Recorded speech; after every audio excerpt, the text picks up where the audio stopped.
Argentina বনাম England, কে যাবে বিশ্বকাপ ফাইনালে? বিশ্লেষণ ও ভবিষ্যৎবাণী।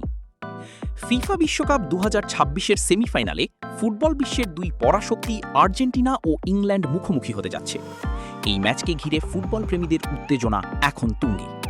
একদিকে বর্তমান চ্যাম্পিয়ন আর্জেন্টিনা, অন্যদিকে দুর্দান্ত ছন্দে থাকা ইংল্যান্ড।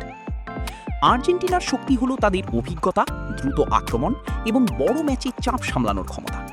লিওনেল মেসির নেতৃত্ব, জুলিয়ান আলভারেজ ও লাউতারো মার্টিনেজের আক্রমণ ভাগ প্রতিপক্ষের জন্য বড় হুমকি হতে পারে।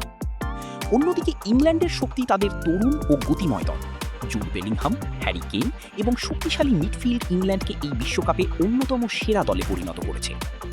ভবিষ্যৎবাণী: দুই দলের শক্তিমত্তা খুব কাছাকাছি হলেও বড় ম্যাচের অভিজ্ঞতা এবং গুরুত্বপূর্ণ মুহূর্তে সুযোগ কাজে লাগানোর দক্ষতার কারণে আর্জেন্টিনা সামান্য এগিয়ে থাকতে পারে।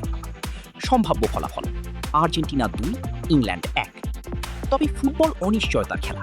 নির্ধারিত ৯০ মিনিটে ফল না এলে ম্যাচ অতিরিক্ত সময় বা টাই ব্রেকারেও গড়াতে পারে। ইংল্যান্ডেরও ফাইনালে ওঠার বাস্তব সুযোগ রয়েছে, তাই এটি হতে পারে বিশ্বকাপের অন্যতম সেরা লড়াই।